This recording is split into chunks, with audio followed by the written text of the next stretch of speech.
but super important. How to fix your credit in 2023. Now, why do I say 2023?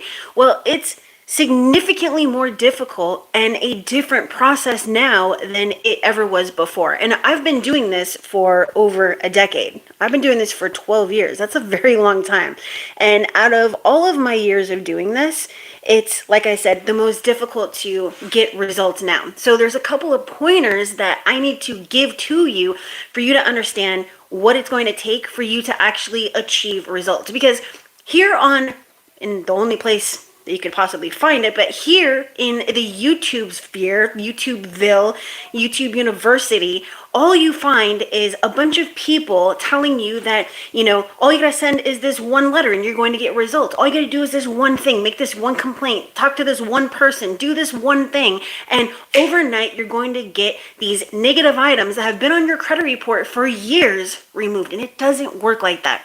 Maybe 10 years ago, maybe 15 years ago, but definitely not right now. And if you don't listen to the words that are coming out of my mouth, if you don't listen to the message instead of looking at the messenger, then you are going to let this go right past you, and those negative items are going to still be here a year from now, and you're going to be back here on my channel, and instead of 1,600 videos, I'm going to have over 2,000 videos or 4,000 videos breaking down this same process and proving that it still works. And you can actually go check out my channel and look at the playlists. I have tons and tons and tons and tons of results, and those are just the ones that I take a couple of minutes to post. Yes, I can remove everything except for child support. So that's collections, charge-offs, repos, foreclosures, bankruptcy, judgments, personal information, inquiries, tax liens. I don't care what they are, as long as it's not child support, I dispute it and I can remove it most of the time, right? Like virtually all the time.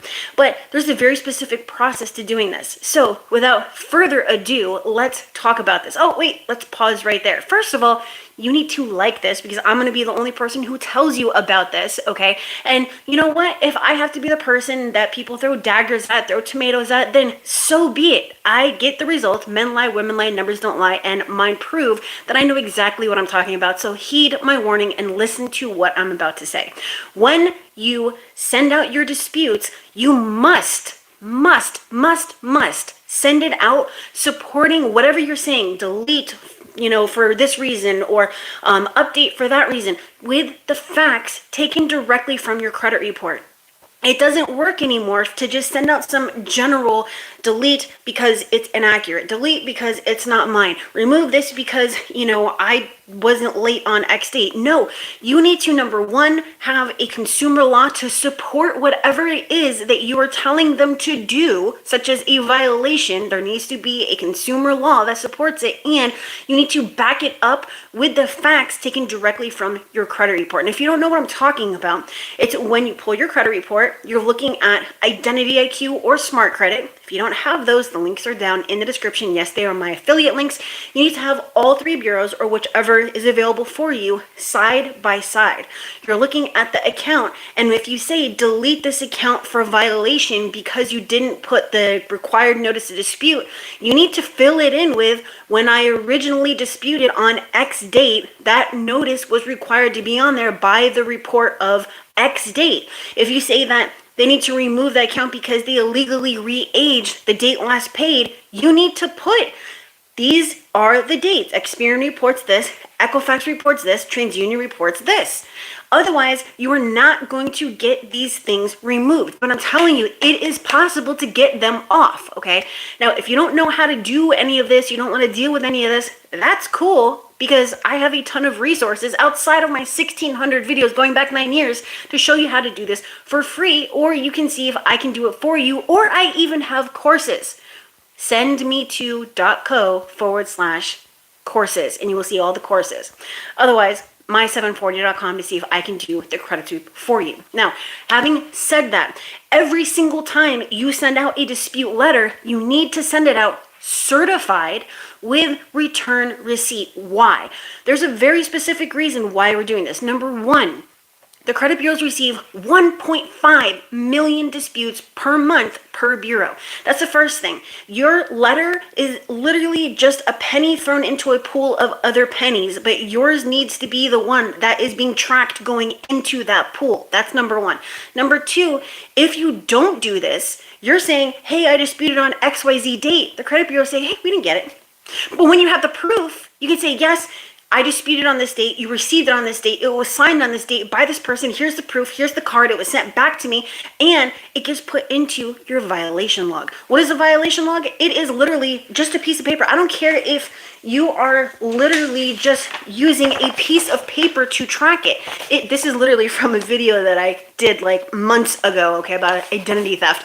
Anyways, a PDF, an Excel spreadsheet, a Google spreadsheet, a web app, whatever you want to use, you need to track the dates, the violations, the date your dispute went out, the date it was received, whether it was signed for, whatever it is, every single movement that you make on your file has to be documented. Why? Because number one, if you sue them, you need to have that proof. Number two, if you go to the CFPB, you need to have that violation log. Number three, when you do go to the CFPB, if you have to, you need to have copies of everything, your credit reports, the before, the after and the after to prove that violation or the inaccuracy. You have to have the certified mail. You have to have the return receipt. You have to have your disputes. You have to have every single little thing that is going to prove your case beyond any sort of anything, okay? Leave nothing to the imagination, no room for error, no nothing. Proper preparation prevents poor performance. That's the one thing that I want for you to remember. So track everything, track your communication log, track your disputes, track all that. So if you were sending out just like regular mail before, your next dispute, it needs to be certified.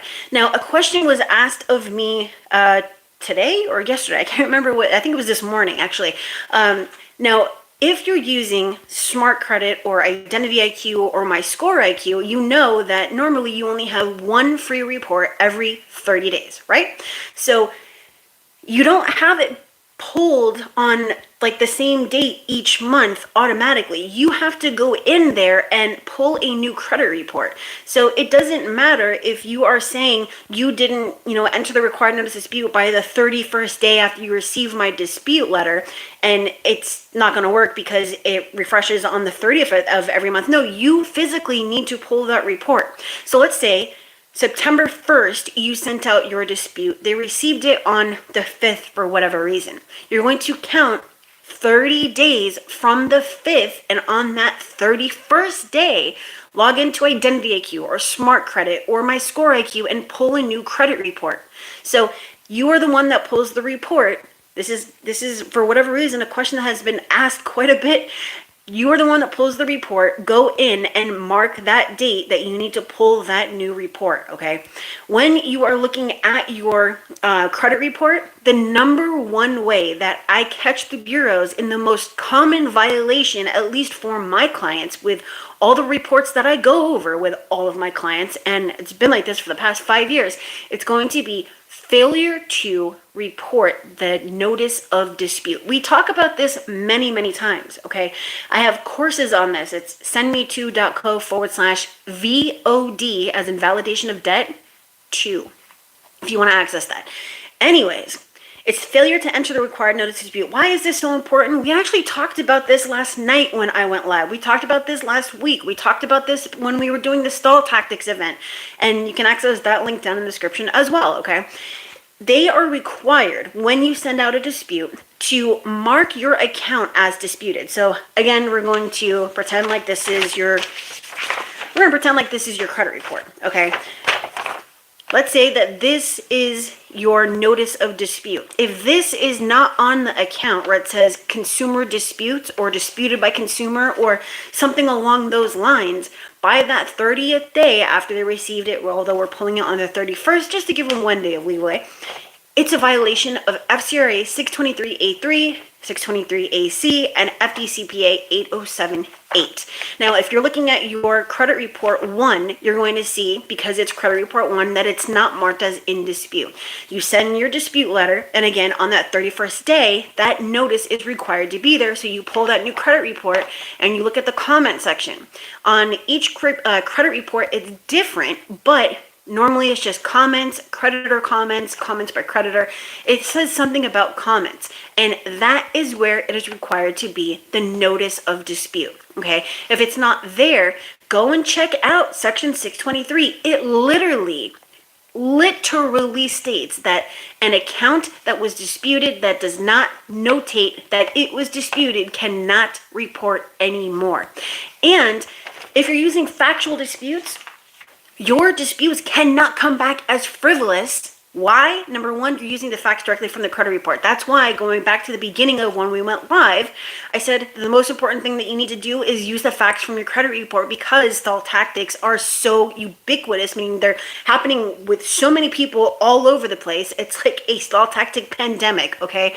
Hopefully I'm not demonetized for using the word pandemic, but anyways, that you have to make sure that you're doing this, right, with the facts. Another thing is that a dispute can only be frivolous if the creditor, and I talked about this last night as well, performed their responsibilities or their duties under Section 623 to begin with, and that's another thing that you can challenge, okay? Yes, I'm throwing out a lot here, but there is a lot going on in here that I have to give to you because, again, I get the results and I prove that I get the results, so listen to the message instead of just looking at the messenger, okay? So, another thing is, do not just send out a general one-size-fits-all statement. Yes, it is the dispute reason that removes your account, but the top of your letter, first of all, don't include a ton of laws unless you are specifically fighting violations and you have that consumer law that backs up whatever you're saying, okay? So you're not going to put in a bunch of Congress states that blah, blah, blah, and Cushman versus TransUnion from 1997 that stipulates that and congressional opinion was in Section 623 and 609 and blah, blah, blah. Don't do that. Don't do that. What you're going to do is 1 to 2 sentences at most. I'm writing this letter because, and I want you to do X, Y, Z. That's all you need to do. You need to tell them why you're writing the letter, what you want them to do, and request a new credit report. Request a new credit report. And sometimes I just write, send me a new credit report reflecting these changes, but that request I put at the bottom of the letter. So I have 1 to 2 sentences at the top. This is normally dispute letter 1 because they get more aggressive as time goes on, right? So 1 to 2 sentences at the top, your disputed accounts, and then 1 sentence at most, and then comma, your name. That's it. Do not sign your disputes. Whatever you do not sign your disputes. If you sign your disputes and it goes over to a collector, or you sign a VOD letter, validation of debt dispute letter, you're going to notice that this contract that you requested is going to have your signature taken from your dispute letter, and it's just magically going to appear on your contract that you didn't sign. Like if you're trying to remove a, let's just say an apartment, or an eviction or whatever, and you're like, hey, give me the proof with my wet signature and blah, blah, blah. Guess what? You signed that dispute letter. Your signature is now magically on a contract that you know for a fact that you did not sign. And you are SOL because guess what? They gave you that proof that you requested. So do not ever sign it. Oh, and a side note, because someone's going to ask this, they always do, that signature on your license, which I don't know if it's on every single license for every state, at least in New York it is, in California it is, it's not going to show up on a contract, okay? And yes, you do need to send to the credit bureaus your ID and your proof of address, like utility bill, cell phone bill, pay stub, W-2, bank statement, voter's registration, car insurance. I could go on for like 30 minutes, okay? You need to send one of those and your ID, not your social security card, unless you are disputing the last 4 of your social taken from your credit report, all right? So don't worry that that tiny little signature is just going to magically appear on a dispute, or excuse me, on a contract. It's not going to. But if you do sign your letter, then now you're putting yourself in a bad position for that signature to magically appear, like I mentioned, on a contract. So am I saying these things to get you scared? Am I saying these things to make it seem like you're never going to remove your negative items? No, I'm not. Because there are so many people, my subscribers, members in my courses, in my coaching, and even the ones that I meet one-on-one here in New York or in Vegas, they are getting tons and tons and tons of results.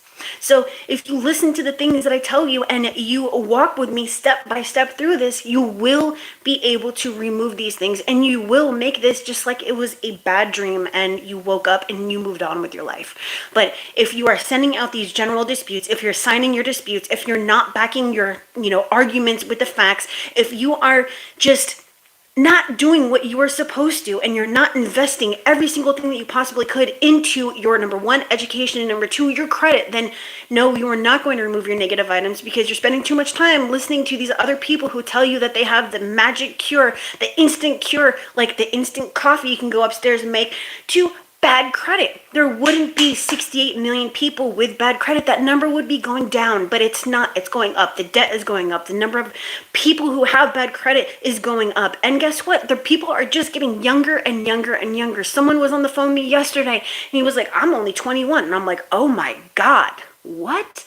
My oldest client currently is 89. My youngest client is currently 19 years old. Okay, if they had taught us these things in high school, or there was some sort of class outside of economics or something, we wouldn't have really put ourselves in these positions, because we would have had a better understanding of how important credit is, right? Because it's the one thing that determines where you live, where you work, how much money you make, what you drive, whether you're having to pay $20,000 on a house instead of $5,000, or zero down on a car instead of, 10, 15, 20,000 and 26% interest versus 0% interest. Your credit is that one thing that determines it. You might not get an apartment and you need to get out with your kids, but no one's accepting you because of your credit. So don't ever downplay how important this one thing is. And I think that we're going to be going in the direction that China did with credit. This is going to sound so crazy, but I might go and find the link and post it here down in the description. But in China, what they did was they created a social credit system. Yes, a social credit system. So there was actually someone who did a TikTok or something a long time ago, where it was funny because people were walking around with like credit scores above their head, and you only wanted to associate with the people who had the higher scores. Well, that's how China is. You pay more money, like $2 versus 80 cents, to get on a bus to go downtown or whatever, based on your credit score. It's crazy. Yes, I know. If you drink, if you get, tickets for parking, all of these things affect your credit and how much money you have to, pay to do all these things. And it's a public thing. If someone sees you getting on that bus and you're paying $2 versus the other person who paid 80 cents, they know that you have bad credit. So I could go on and on and on about this. You're going to want to look it up yourself. China's social credit system, and you're going to see just how crazy it is. But heed my warning. We are going in that direction, and you want to be prepared, because again, proper preparation prevents poor performance. Okay. Now, again, not that I'm trying to scare you. Yes, I'm going all over the place, but I created one topic, and now we are talking about that whole thing, how to fix your credit in 2023. The way that you fix your credit in 2023 is by literally doing every single thing that you possibly can to get those credit scores up. How do you keep your credit scores up? By not being late again. And yes, a late payment from like 3 years ago is still going to hurt your credit score, just not as bad as something from like 2 weeks ago. The newer it is, the harder it is to get off. And there's certain creditors that are just almost impossible to deal with. Don't ever be late with Navy Federal or Pentagon or American Express. Don't ever get a charge off with them. That's for damn sure. They're virtually impossible to get off. And for student loans, the only way that I remove student loans or remove the late payments from student loans is by disputing the fact that they report starting at 90 days late. If you have student loans, go check it out yourself. Pull up your credit report and look at your late payments, and you're going to see that it says on time, 90.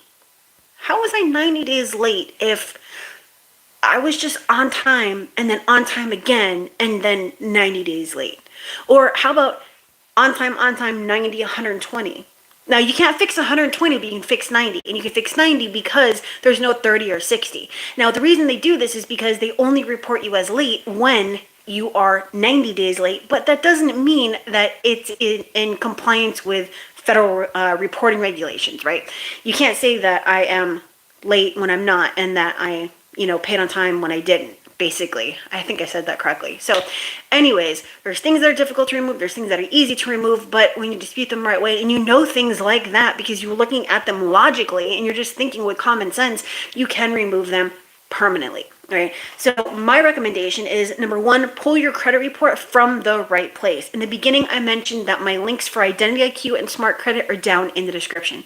The second thing is, again, back everything up with the facts taken directly from the credit report. So an example of this would be the fact that with live automation, my Google Sheets credit repair software tool thing that I came out with actually creates the perfect dispute reason for you, and all you're doing is importing an Identity IQ credit report, and it literally extracts everything and creates the perfect dispute reason. If you're interested in that, it's sendme2.co/auto, AUTO. And you're going to want to get it right now before October 1st, very simply because updates are free for anyone who gets it before October 1st. So updates all the way until forever are going to be free for you. If you sign up and get it after October 1st, anytime there is an update, and I update it and will be updating once per month, it's going to cost you an additional $29 per update, all right? So go check that out before October 1st. But it literally does what no other tool on the market currently does. There's no credit repair software, and I'm not going to name any of them, but there's no credit repair software other than mine that allows you 100% customization and 100% automation. And other than my other tools, there's no other tool on the market that allows you to create a dispute letter, even with AI or custom factual disputes, while also automating from a credit report import that allows you to spit out disputes in 1.3 seconds. So it's super, super, super awesome. So if you don't know how to extract the facts, and you don't know what to look for, and you don't know how to dispute, and you don't know how to write dispute reasons, and you are really, really unsure of what to say to get these results, then that's probably something that you're going to want to check out, because I made it so that it can be extremely, extremely simple for you. So in 2023, can you fix your credit? Yes, you can. But you're going to want to start now instead of waiting to make a resolution at the beginning of the year, because you're just going to be an additional 6 months behind, and you don't want to do that. So is it possible to remove collections, charge-offs, repos, foreclosures, bankruptcy, judgments, tax liens, personal information, inquiries, and whatever? Yes, it is. But it's going to be difficult. You're going to have to put in a lot of work, and you're going to want to do it the right way. Don't go spend a year with a company and then 6 months doing it yourself and then figure that you can just get it done in 30 days. It doesn't work like that. But if you do need help, again, 1,600 videos going back 9 years. I have courses at sendme2.co/courses. I also have live automation version 2.0, which I launched this morning. So version 2.0 is the one that has everything that I just mentioned at sendme2.co/auto. Or you could see if I can personally do it for you, because again, I've been doing this for 12 years. Men lie, women lie, numbers don't lie. Mine prove that I know exactly what I'm talking about. And I'm also one of the only companies that gives you the copies of the disputes, the certified mail tracking, a client portal, uses custom factual disputes, does all your negative items in all 3 bureaus all at the same time, and doesn't lock you in and doesn't use templates. So yeah, I'm actually the only company that does all that. But anyways, if you want to see if I can personally do it for you, my740.com. But we've been doing this for 24 minutes, so I have kids that I have to go put to bed. They're both sick, so I'm going to get going. I hope you have a great one. And again, if you need help, it is my740.com. But you can fix your credit. I know you can. I am here to motivate you, inspire you, and help you. And if you have questions, although you can't put them on a live, but once this is a replay, you can post them down in the comment section, or you can post them on any of my other videos, and I will answer and help if I can. But that's it for tonight. Smash that like, subscribe if you haven't done so, and I will see you later.